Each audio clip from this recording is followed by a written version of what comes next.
সেই গজওয়াতুল হিন্দের রাসূলুল্লাহ সাল্লাল্লাহু আলাইহি সাল্লামের সেই ভবিষ্যৎবাণী হিন্দুস্তানের এই হিন্দুত্ববাদীদের সাথে আমাদের আরেকটা যুদ্ধ হবে, সেই যুদ্ধে আমাদেরকে শরীক হওয়ার তৌফিক দান করুন।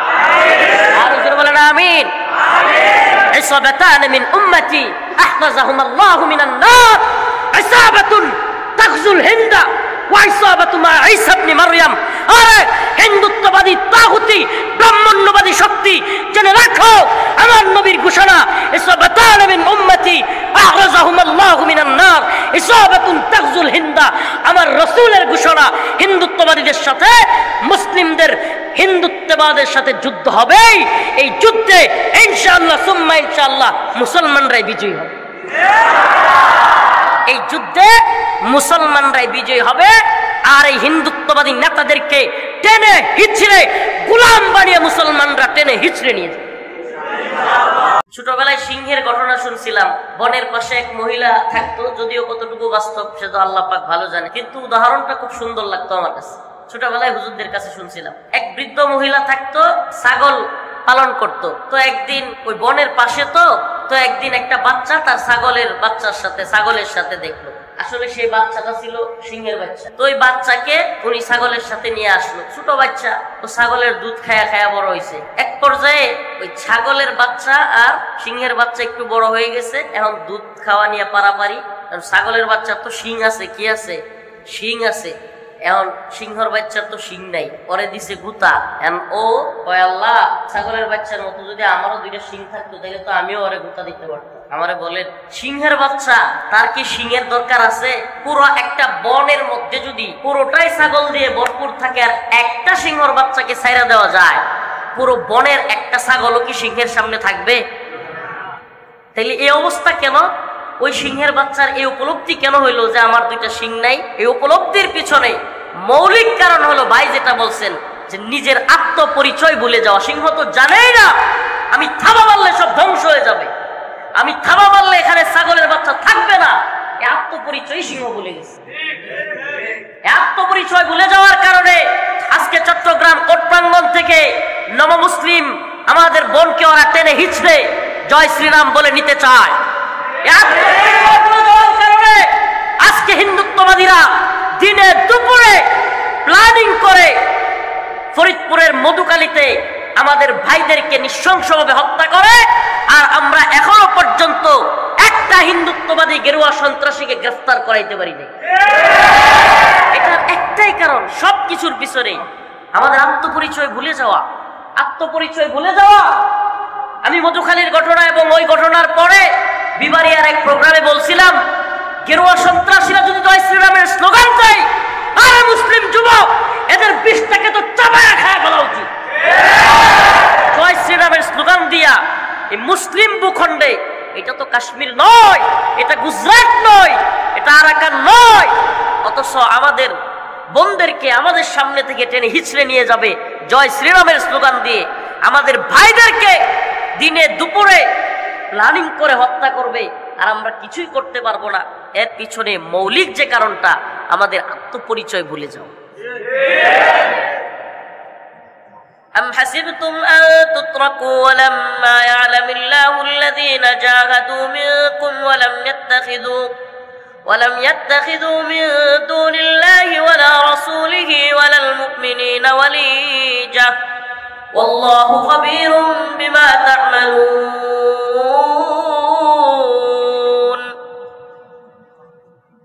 দুইটা মৌলিক বিষয় নিয়ে কথা বলবো বলেছি, এই আয়াতেও এই বিষয়গুলি আসছে। একটা হলো আমরা, আল্লাহ পাক একটা পরীক্ষা করবেন। নাম্বার 2, আল্লাহ পাক মুমিনদেরকে নিষেধ করতেছেন আল্লাহ এবং তার রাসূল এবং মুমিনদেরকে বাদ দিয়ে কাউকে অন্তরঙ্গ বন্ধু বানানো যাবে না। এটা আমাদের একটা মৌলিক আকীদা মুসলিমদের, এটা আত্মপরিচয়। সেটা কি? মুমিন বন্ধু বানাবে আরেকজন মুমিনকে। এটা একটা আকীদা। মুমিনের বন্ধু কে হবে? মুমিন যাকে তাকে বন্ধু বানাতে পারবে না। ভাই যে কথাগুলো বললেন দীর্ঘ সময়, আল্লাহ পাক কোরআনে বলতেছেন, মুহাম্মাদুর রাসূলুল্লাহ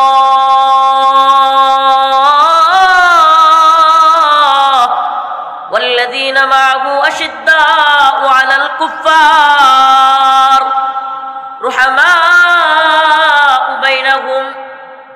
সুবহানাল্লাহ। আল্লাহ পাক কোরআনেই বলে দিচ্ছেন যে মুসলমানদের ক্ষেত্রে নবী এবং তার সাহাবীরা, ওয়াল্লাযীনা মাআহু, আল্লাহর নবী এবং তার সাহাবায়ে কেরাম, আশিদ্দাউ আলাল কুফফার, কাফেরদের বিরুদ্ধে কি আশিদ্দা। অর্থাৎ এখানে কাফেরদের বিরুদ্ধে বোঝানো মানে হলো ইসলামের বিরুদ্ধে যে কেউ অবস্থান নেই তার বিরুদ্ধে মুসলমান কেমন হবে, আশিদ্দা। আপনারা একটা ছোট্ট কারগুজারি বলি তাহলে বুঝবেন মুসলমান কেমন গরম কেমন নরম। হযরতে আবু বকর রাদিয়াল্লাহু আনহু, আরহাম উম্মতি বি উম্মতি আবু বকর, প্রত্যেক খতিবরা তো বলে রহমদিলওয়ালা একজন মানুষ হযরতে আবু বকর রাদিয়াল্লাহু আনহু। এত নরম একজন সাহাবী, কিন্তু যখন আল্লাহর নবী চলে গেলেন যাকাত অস্বীকার করার একটা দল আবির্ভাব হলো যে তারা যাকাত দিবে না। হযরতে আবু বকর রাদিয়াল্লাহু আনহু তাদের বিরুদ্ধে জিহাদ, যুদ্ধ ঘোষণা করলেন। হযরতে ওমর, যার ব্যাপারে হলো আশিদ্দা বলা হয়েছে, সত্য তিনি, হযরতে ওমর হযরত আবু বকরকে বোঝাচ্ছেন যে এই পর্যায়ে সব দিকে মুরতাদরা, তখন ইরতিদাদের ফিতনা চলতেছিল, মুসলমানদের মধ্য থেকে কিছু লোক ইসলাম ছেড়ে দিচ্ছিল। হযরত ওমর রাদিয়াল্লাহু আনহু বলতেছিলেন যে না, এই পর্যায়ে যাকাত যারা দিচ্ছে না এদের বিরুদ্ধে যুদ্ধ করা যাবে না। সুবহানাল্লাহি ওয়া বিহামদিহি। হযরত আবু বকর বলেছিলেন, আরে যাকাত দেওয়া তো দূরে থাক, আমার নবীর সময়ে যারা একটা উটের রশিও সদকা দিত, একটা উটের রশি দিতেও যদি অস্বীকৃতি জানায়, আমি আবু বকর তাদের বিরুদ্ধেও জিহাদ করব। তাহলে বুঝেন আপনি, হযরত ওমর রাদিয়াল্লাহু আনহু মসজিদে নববীতে কি বলে মিম্বরে দাঁড়িয়ে খুতবা দিচ্ছেন। এ সময় এক লোক হঠাৎ করে দাঁড়ায় গিয়ে বলতেছে, এ ওমর, তোমার গায়ে দুইটা কাপড় কেন? সবার গায়ে একটা একটা কাপড় বন্টন হয়েছে একটা করে, আর তোমার গায়ে জামা দুইটা, এটা কিভাবে? হযরত ওমর, যেই ব্যক্তি এত সাহসী ছিলেন, মুসলিম হওয়ার আগেও উনি অনেক বেশি প্রভাব বিস্তার করতেন, এটা সবাই জানেন। হযরত ওমরের অবস্থান ব্যাখ্যা করার দরকার নেই। সেই ওমর রাদিয়াল্লাহু আনহু এখন আমিরুল মুমিনিন। কি আমিরুল মুমিনিন? মুসলমানদের আমির, মুসলমানদের নেতা, মুসলমানদের রাষ্ট্রপ্রধান। এই অবস্থায় একজন লোক বলতেছে, আরে ভাই, আজকে আমাদের রাষ্ট্রগুলোর অবস্থা কি? এরা যারা বাক স্বাধীনতার কথা বলে, একজন রাষ্ট্রপ্রধানের কোনো প্রোগ্রামের মধ্যে দাঁড়াইয়া যদি বলে আপনার গায়ের জামা সাইড ডেকে হেলিকপ্টারে ঘুরলে একটা ছবি দেখি যে ওই কালারের শাড়ি, আর একটা দেখি ওই কালারের শাড়ি, যদি বাস্তবে কোনো প্রোগ্রামে সরাসরি বলে, ওরা কি একদিন পরে পাওয়া যাবে? কথা হয় না? কেমন বাক স্বাধীনতা! অথচ বাক স্বাধীনতা দেখেন হযরত ওমর ওনার ছেলে আব্দুল্লাহকে বলল, বেটা এই কথার জবাব দাও।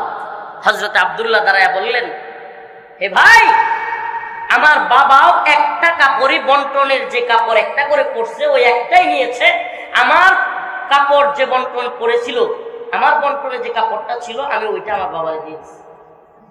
সুবহানাল্লাহ। এটা কেন বললাম? দুইটা ঘটনাই শোনালাম। হযরত আবু বকরের মতো নরম মানুষ যাকাত অস্বীকারীদের বিরুদ্ধে শক্ত হয়ে গেলেন। হযরত ওমরের মতো কঠিন মানুষ, ওনার রাষ্ট্রীয় দায়িত্বে একজন লোক প্রকাশ্যে বিরোধিতা করলো, নরম হয়ে গেলেন। প্রিয় ভাইরা আমার, এ থেকে আমাদের শিক্ষা, দ্বীনের জন্য, আল্লাহর জন্য আমরা বন্ধুত্ব করব, নরম হব, আল্লাহর জন্য আমরা শত্রুতা পোষণ করব, আশিদ্দা হয়ে যাব। আল্লাহ পাক অন্য এক আয়াতে বলেন, ইয়া আইয়ুহাল্লাযীনা আমানু লা তাত্তাখিযুল ইয়াহুদা ওয়ান নাসারা আউলিয়া বা'দুহুম আউলিয়াউ বা'দ ওয়া মান ইয়াতাওয়াল্লাহুম মিনকুম ফাইন্নাহু মিনহুম ইন্নাল্লাহা লা ইয়াহদিল কওমাজ জালিমিন। আল্লাহ অন্য এক আয়াতে বলেন, ইয়া আইয়ুহাল্লাযীনা আমানু, হে ঈমানদাররা, লা তাত্তাখিযুল ইয়াহুদা ওয়ান নাসারা আউলিয়া, তোমরা ইহুদি খ্রিস্টানদেরকে বন্ধু বানায়ো না। সুবহানাল্লাহ। এখন যারা ইহুদি খ্রিস্টানদেরকে বন্ধু বানায়া যেমনেই হোক ক্ষমতায় আসতে চায়, বুঝেন তো, যেমনেই হোক ইহুদি খ্রিস্টান বন্ধু হইলো, রাষ্ট্র কোন দিকে গেল এটা আমার দেখবার দরকার নাই, আমার হইলো ক্ষমতা, আমার হইলো চা, লাগবেই লাগবে। এরা কি কোরআন বিরোধী নয়? এরা কি ইসলাম বিরোধী শক্তি নয়? এই জন্য আমাদেরকে বুঝতে হবে আমাদের প্রবলেমটা কি। কোনো একজন লোক আমাদেরকে অনেক জুলুম করতেছে, কোনো একজন লোক আমাদের এলাকার মধ্যে খুব বিশৃঙ্খলা করতেছে, আমরা মনে করি এই লোকটা গিয়ে আরেকটা লোক আসলেই মনে হয় সমাধান হয়ে যাবে। পরবর্তীতে দেখা যায় এর চাইতে বড় আরেক জালিম চলে আসে। সমাধানটা আমরা গণতান্ত্রিক প্রক্রিয়ায় দেখার চেষ্টা করি। আব্রাহাম লিঙ্কন যেইভাবে সমাধান মনে করছে, যেইভাবে সমাধান বাতলায় দিছে, আমরা সেই চোখে সমাধান দেখলে আজীবনেও আমাদের প্রকৃত শান্তি কামিয়াবি আসবে। বাস্তবে বাস্তবে মুসলিমদের দুনিয়া আখেরাত উভয়টাতে মঙ্গল এবং কল্যাণ আসবে আল্লাহর জমিনে আল্লাহর আইন, আল্লাহর শরিয়া, আল্লাহর খিলাফা বাস্তবায়ন।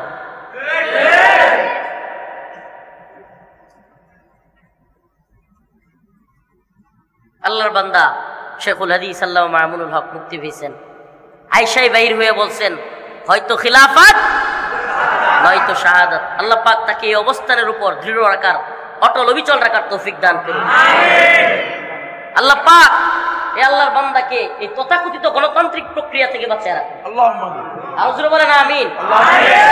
গণতান্ত্রিক প্রক্রিয়ায় কশিন কালো পৃথিবীর 1 ইঞ্চি ভূমি মুসলিমদের দখলে আসবে না। আসে নাই, আসে নাই।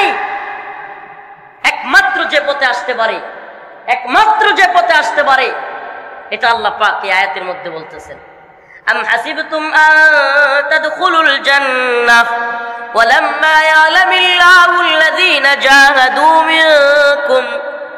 আল্লাহ বলেন, তোমরা কি মনে করো আম হাসিবতুম আন তুতরাকু, তোমাদেরকে এমনি এমনি ছেড়ে দেওয়া হবে? ওয়ালাম্মা ইয়ালামিল্লাহুল্লাযীনা জাহাদু মিনকুম, তোমাদের মধ্যে কে জিহাদ করেছে এবং কে করে নাই আমি সেটা দেখব না? অবশ্যই দেখব। সুবহানাল্লাহি ওয়া বিহামদিহি, আল্লাহ পাক অবশ্যই দেখবেন আমাদের মধ্যে কে আল্লাহর রাস্তায় জিহাদ করেছে। আল্লাহর রাস্তায় জিহাদ করতে না পারি আমি, যদি কোনো সমস্যা থাকে তাহলে কি আমি বিরোধিতা করব? মনের ইচ্ছাও কি রাখবো না? মাতা ওয়ালাম ইয়াগস ওয়ালাম ইউহাদ্দিস নাফসাহু বিগজদিন মাতা আলা শুবাতিন মিনান নিফাক। রাসূল সুস্পষ্ট বলেছেন, যে ব্যক্তি জিহাদ করলো না, আল্লাহর রাস্তায় যুদ্ধ করলো না এবং যুদ্ধ করার, আল্লাহর রাস্তায় জিহাদ করার ইচ্ছা বাসনা রাখলো না, মাতা আলা শুবাতিন মিনান নিফাক, সে ব্যক্তি মুনাফিকের মৃত্যুবরণ করবে। কিসের মৃত্যু? আমি কি মুনাফিক হয়ে মরতে চাই? এই নফসের জিহাদ, অমুক জিহাদ, তমুক জিহাদ, এগুলো মানুষের মধ্যে, উম্মার মধ্যে সংশয় সৃষ্টি করে আল্লাহ এবং তার রাসূলের দেখানো পথ বাদ দিয়ে জমহুরিয়ত, ডেমোক্রেটিক পথে মুসলমানদেরকে পরিচালিত করে। আমি কি মুনাফিকের মৃত্যুবরণ করতে চাই, নাকি আমি মুসলিম হয়ে আল্লাহ এবং তার রাসূলের দেখানো পথে চলে জান্নাতে যেতে চাই? আরে ভাই, জান্নাতে যাওয়ার সম্পর্ক আল্লাহ পাক নিজে বলে দিয়েছেন।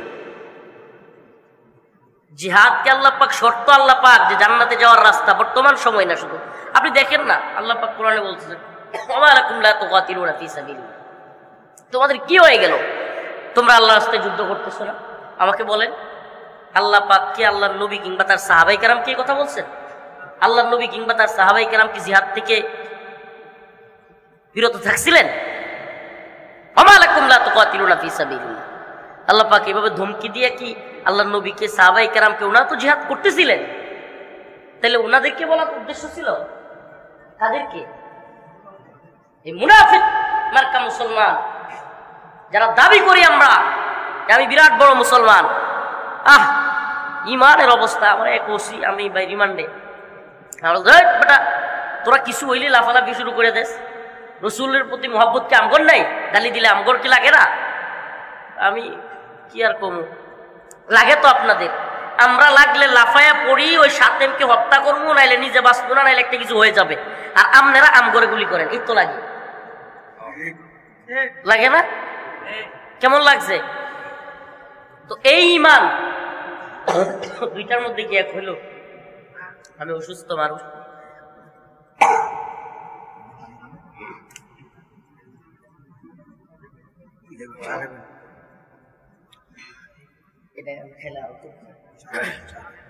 কথা লম্বা করবো না, শুধু এই দুইটা বিষয় বলে গেলাম। মুসলমান আমাদের বন্ধু কে হবে? আমাদের বন্ধু কে হবে? একটা কথা মনে রাখবেন, ইমানের সাথে ইমানের বিশ্বাসটা এটা বিরাট একটা জিনিস ভাই। আমি আসলে বাস্তবে বলি, আপনি এই দুনিয়া পার্থিব আপনার চোখের সামনে যা আছে, কিংবা এই রাষ্ট্র ব্যবস্থা, সরকার ব্যবস্থা, এই সিস্টেম, এগুলো সব যখন আপনি চোখের সামনে দেখবেন, তখন আপনি জিহাদ নিয়া, দাওয়াত নিয়া, শরিয়া নিয়া, খেলাফা নিয়া কথা বলতে বই পাবেন।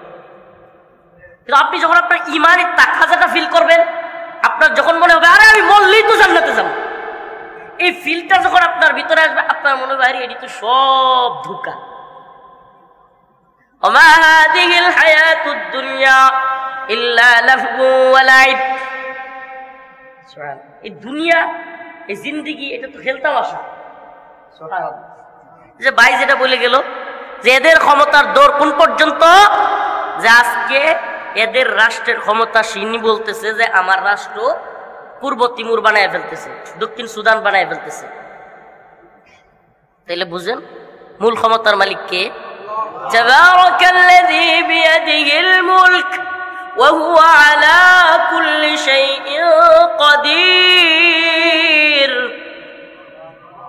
আল্লাহু লা ইলাহা ইল্লা হুয়াল হাইয়ুল কাইয়্যুম لا تأخذه سنة ولا نوم. سبحان الله. قل اللهم مالك الملك تؤتي الملك من تشاء وتنزع الملك ممن تشاء وتعز من تشاء وتذل من تشاء. সুবহানাল্লাহ।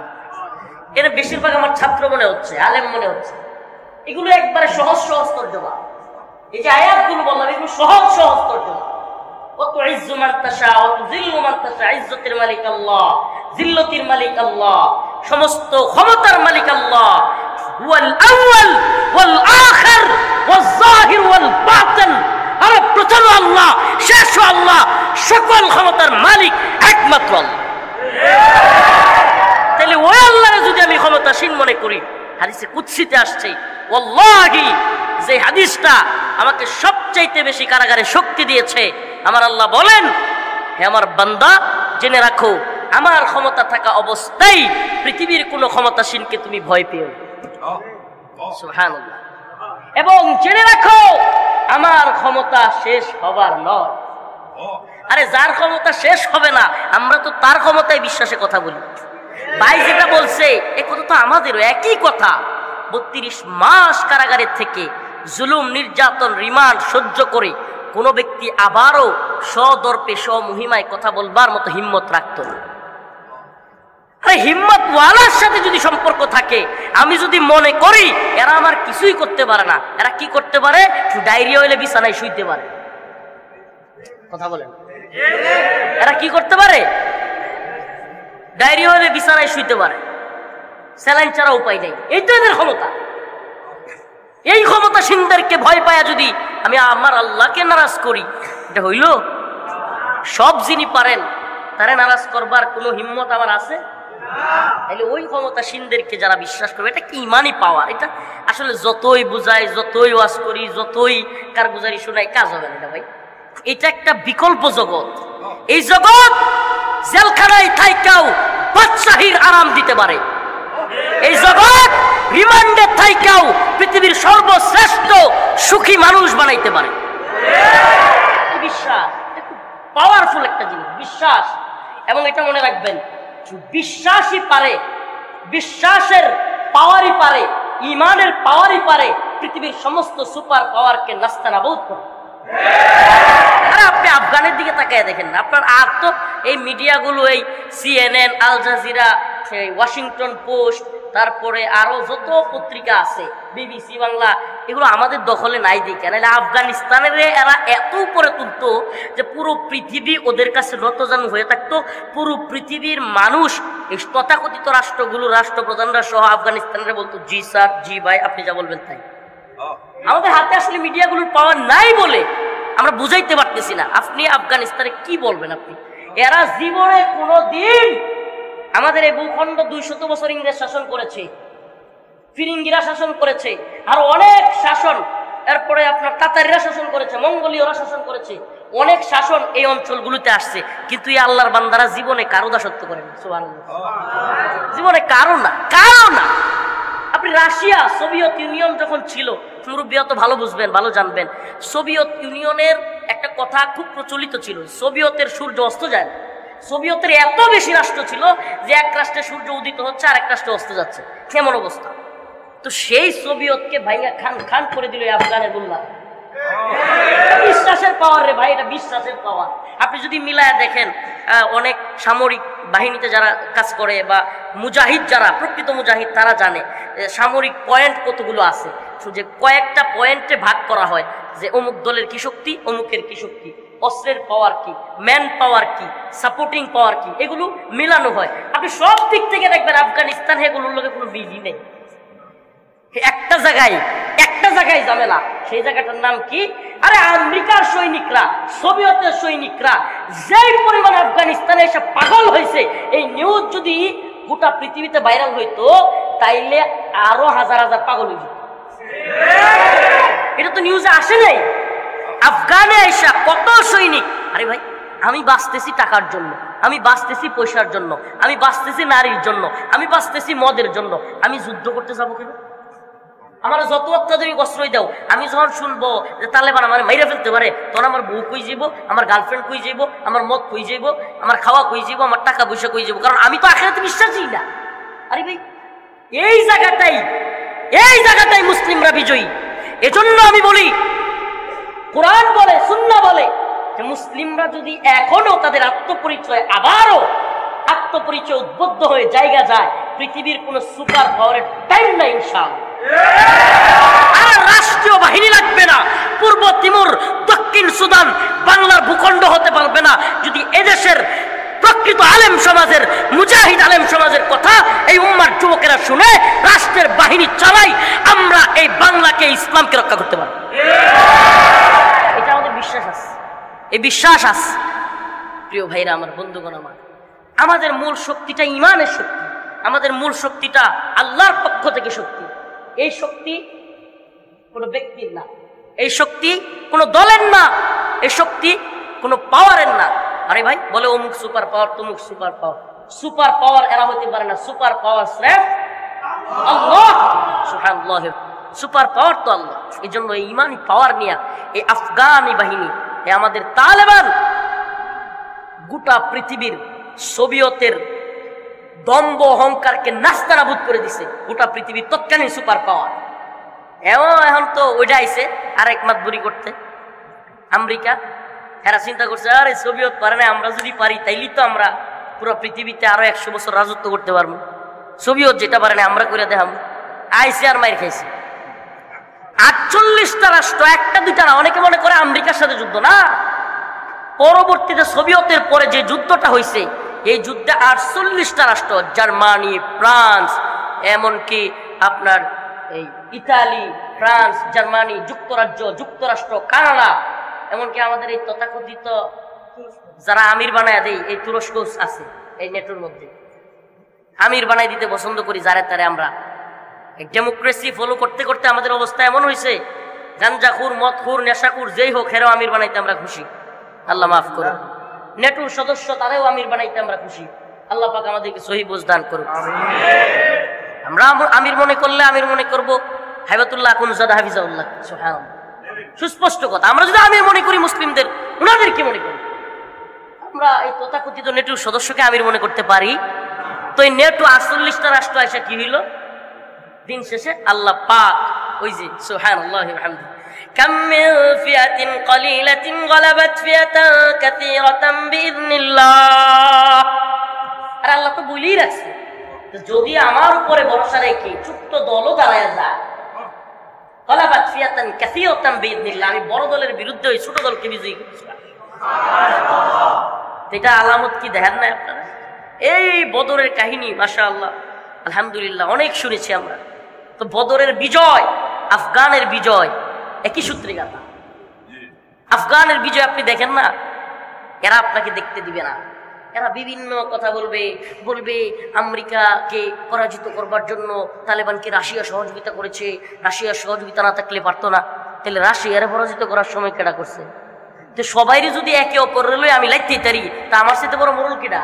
যদি আমি বিশ্বাসও করি যে ঠিক আছে রাশিয়ার পিটানির সময় আমেরিকা ছিল, আমেরিকার পিটানির সময় রাশিয়া ছিল, তো যখন যেটারে লাগে এটা আমি লই আয়াও যদি আরেকজনের লাগতে দিতে পারি, তা আমার সাথে বড় মরল কেডা? বুদ্ধিতেও তো আমি সেরা, কথা বলেন, তাহলে বুদ্ধিতেও তো আমি সেরা। প্রিয় ভাইয়েরা আমার, বন্ধুগণ আমার, কথাগুলো বলবার পিছনে উদ্দেশ্য হলো মুসলিমদের আত্মপরিচয়। ভাই যে কথাগুলো বলেছেন একই ক্যাটাগরিতে বলবো, আমরা আমাদের আত্মপরিচয় বলে গিয়েছি। এজন্য এখন আমরা শাহাদাত, খিলাফত, শরীয়ত এগুলো তো অনেক পরের কথা। আমরা ছোট্ট থেকে ছোট্ট বিষয়ে চিন্তা করতেও ভয় পাই। অনেকে এই ওয়াজগুলো শুনেও ভয় পায়, হাই না জানি কোন সময় পুরাটা গেরা হয়ে যায়। আজীব অবস্থা এটা ভাই। এটা সমস্যাটা কোন জায়গায় আমি আবারও বলছি, এটা বিশ্বাসের সমস্যা। এটা বিশ্বাসের সমস্যা। একটা লোক কেন তেনা পেঁচাইয়া 12টা 14টা তেনা পেঁচাইয়া যুক্তি দিয়া কোরআন সুন্নাহকে একেবারে প্যাকেট কইরা জিহাদ বিরোধিতা করতে চায়? সমস্যা বিশ্বাস। তেনা পেঁচানো বুঝুন তো, তেনা পেঁচাইয়া ভিতরে রাইখা একেবারে টেবিলের নিচে বইরা তারপরে নফসের জিহাদকে শরঈ জিহাদ বানায় দিতে চায়। কারণ কি? মৌলিক জায়গায় সমস্যা। লক্ষ্য মুরিদ থাকতে পারে, সমস্যাটা মৌলিক, বুঝতে হবে। এটা সমস্যাটা কোথায়? মৌলিক। আমি ভয় পাই, এটা বলতে পারবো আমি? এই সাহস আছে আমার? আমি ভয় পাই ভাই, আমি এটা পারবো না। এই হিম্মত থাকা লোকগুলোও আল্লাহর ক্ষমা পাইতে পারে যে হ্যাঁ আমি এটাতে ভয় পাই, হুজুর আপনারা কিছু টাকা পয়সা দেই, হুজুর আমার এটাতে নিয়েন না। এই লোকগুলোকে আল্লাহ মাফ করতে পারে। কিন্তু যারা শরঈ দ্বীনের মৌলিক বিষয়টাকে অপব্যাখ্যা করে দ্বীনকে ছোট করতে চায়, দ্বীনের মৌলিক কাজকে বাধাগ্রস্ত করতে চায়, এরা আল্লাহর ক্ষমা পাওয়ার যোগ্য। আল্লাহ পাক আমাদের সবাইকে দ্বীনের মৌলিক কাজে, ইসলামের মৌলিক কাজে, দ্বীন বিজয়ের মূল কাজ বুটাবুটি না, দ্বীন বিজয়ের মূল কাজ দাওয়া এবং জিহাদ। আল্লাহ পাক আমাদেরকে শহীদ হিসেবে দ্বীনের প্রতি কবুল করুক। সবাই বলেন আমিন। আল্লাহুম্মা রযুকনা শাহাদাতান ফি সাবিলিক, বলেন আমিন। আল্লাহুম্মা রযুকনা শাহাদাতান ফি সাবিলিক, বলেন আমিন। আল্লাহুম্মা রযুকনা শাহাদাতান ফি সাবিলিক, বলেন আমিন। প্রিয় ভাইরা আমার, বন্ধুগণ আমার, এত সহজ না, জামানা বড় কঠিন। ফিতনার জামানা চলতেছে। এমন না যে ফিতনার জামানা কিয়ামতের পরে আসবে, অলরেডি আইসা গেছে ভাই।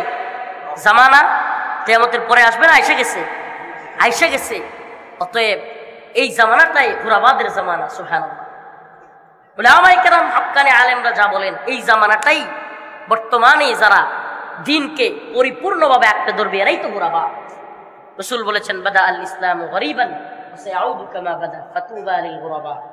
ইসলাম অপরিচিত অবস্থায় ছিল, আবার অপরিচিত অবস্থায় ফিরে যাবে। ফাতুবা লিল গুরাবা, সুসংবাদ ঘোরাবাদের জন্য। সুবহানাল্লাহ। সাহাবায়ে কেরাম বললেন ইয়া রাসূলুল্লাহ, ঘোরাবা কারা? আল্লাহ রাসূল বলেন আল্লাযীনা ইসলিহুন ইযা ফাসাদান নাস। মানুষ যখন ফিতনার মধ্যে, ফাসাদের মধ্যে পড়ে যাবে, কিছু লোক তারা বেরিয়ে আসবে রিমান্ডকে ভয় করে না, রিমান্ডকে, ফাঁসিকে, সমস্ত মামলা হামলাকে উপেক্ষা করে তারা বেরিয়ে আসবে। তারা মানুষের সামনে দাঁড়ে দাঁড়ে ঘুরবে, বলবে জিহাদের কথা, দাওয়াতের কথা, শাহাদাতের কথা, ইসলামের যে কোনো সুন্নাহ যদি কটূক্তি করা হয় তারা সেটাকেও নবরূপে আবারও মানুষের সামনে হাজির করবে। আল্লাহ রাসূল বলেন এরাই হলো গোরাবাদ। তাহলে গোরাবাদের দলে অন্তর্ভুক্ত হইতে রাজি আছেন তো ইনশাআল্লাহ? আল্লাহ পাক আমাদের সবাইকে গোরাবাদের দলে অন্তর্ভুক্ত করুন। السلام عليكم ورحمة الله وبركاته.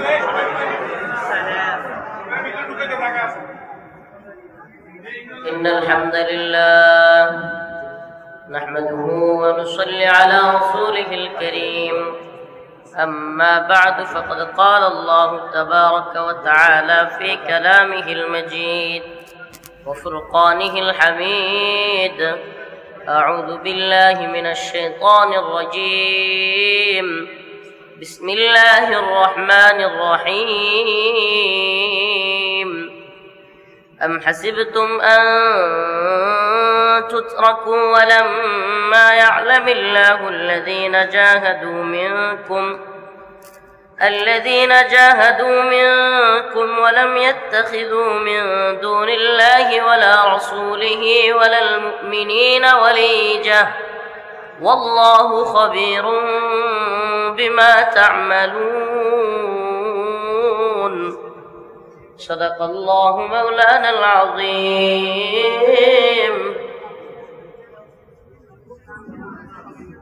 وصدق رسوله النبي الكريم ونحن على ذلك من الشاهدين والشاكرين.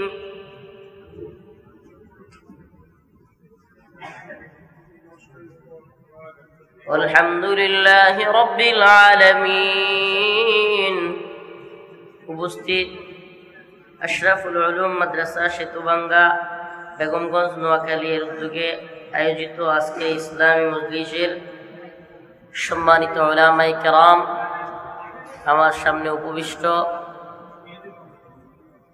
সারা দেশের উম্মাহ দরদি রাহবার হযরতুল আল্লাম মুফতি মাহমুদ হাসান গনবী হাফিজাহুল্লাহ, উপস্থিত আছেন আপনাদের এই অঞ্চলের কৃতি সন্তান হযরতুল আল্লাম মুফতি ইসমাইল সাহেব হাফিজাহুল্লাহ সহ অনেক উলামায়ে কেরাম, মুরব্বিয়ানে আযম, প্রিয় যুবক ভাইরা, আল্লাহ পাকের দরবারে অসংখ্য গণিত শুকরিয়া যে মহান রব্বুল আলামিন আপনাকে আমাকে কোরআন সুন্নাহ থেকে আল্লাহর ঘর মসজিদে কিছু কথা বলবার এবং শুনবার জন্য ব্যবস্থা করে দিয়েছেন।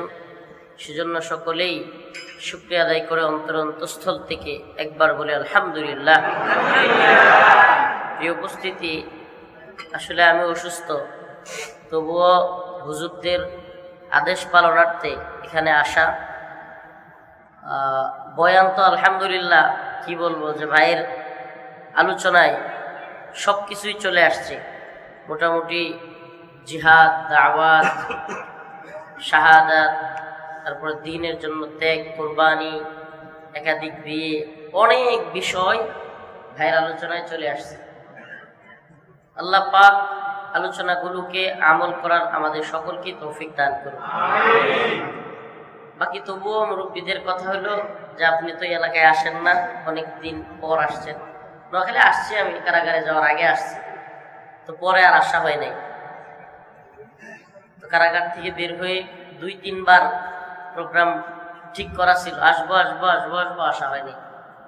তো যাই হোক, আল্লাহ পাক কখন কোথায় যাব আসলেই এটা আমরা ঠিক করতে পারি না। বাস্তবে আমরা যতই ঠিক করি, আমি অবাক হয়ে যাই যে কত জায়গায় যাওয়ার আমরা ইচ্ছা করি কিন্তু যেতে পারি না। যেখানে যাওয়ার কথা না সেখানেও যেতে হয়। এটা আল্লাহ পাকের মর্জি। তো আমি আপনাদের সামনে একেবারে মুখতাসার কয়েকটা কথা বলবো। আল্লাহ রাব্বুল আলামিন কোরআনের কারিমার মধ্যে বলছেন, আম হাসিবতুম আন তুতরাকু ওয়ালাম্মা ইয়া'লামিল্লাহু আল্লাযীনা জাহাদু মিনকুম ওয়ালাম ইয়াত্তাখিযু মিন দুনিল্লাহি ওয়ালা রাসূলিহি ওয়ালাল মুমিনিনা ওয়ালিজাহ ওয়াল্লাহু খাবীরুম বিমা তা'মালুন। এই আয়াতের মধ্যে আল্লাহ পাক 2টা বিষয়কে উল্লেখ করছেন। একটা হলো মুমিনদেরকে আল্লাহ পাক অবশ্যই পরীক্ষা করবেন। পরীক্ষাগুলো কি সেটাও বলছেন আল্লাহ। আরেকটা বিষয় হচ্ছে আল্লাহ পাক বারণ করতেছেন যে মুমিনরা কোনোভাবেই আল্লাহ এবং তার রাসূল এবং মুমিনদেরকে ছেড়ে অন্য কাউকে ওয়ালাল মুমিনিনা ওয়ালিজা অন্তরঙ্গ বন্ধু বানাতে পারবে।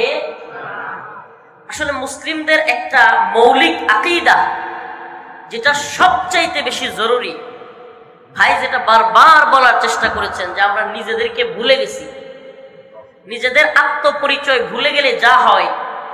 আল্লাহ পাক আমাদের সবাইকে দ্বীনের জান্ডা নিয়ে অগ্রসর হওয়ার, শাহাদাতের মর্যাদা লাভ করার তৌফিক দান করুন। ওয়া আখিরু দাওয়ানা আলহামদুলিল্লাহি রাব্বিল আলামিন। আসসালামু আলাইকুম ওয়া রাহমাতুল্লাহি ওয়া বারাকাতুহু।